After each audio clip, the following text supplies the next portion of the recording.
Hello guys. Mabait.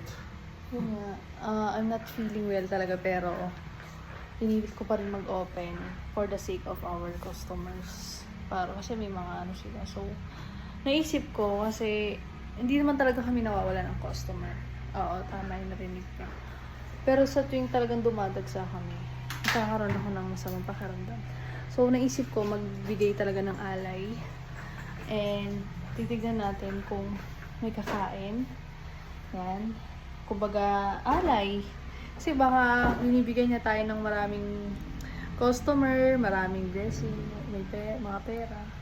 Tapos kinukuha niya naman yung health ko.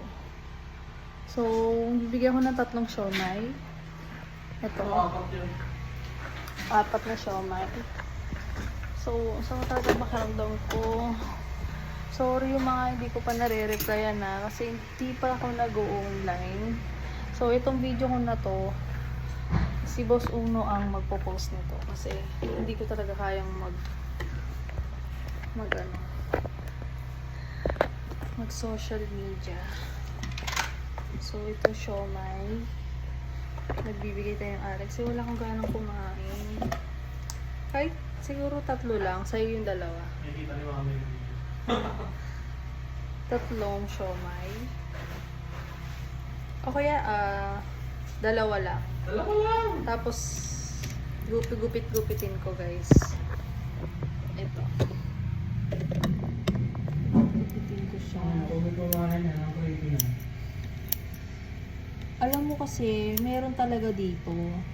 Meron talaga dito, guys.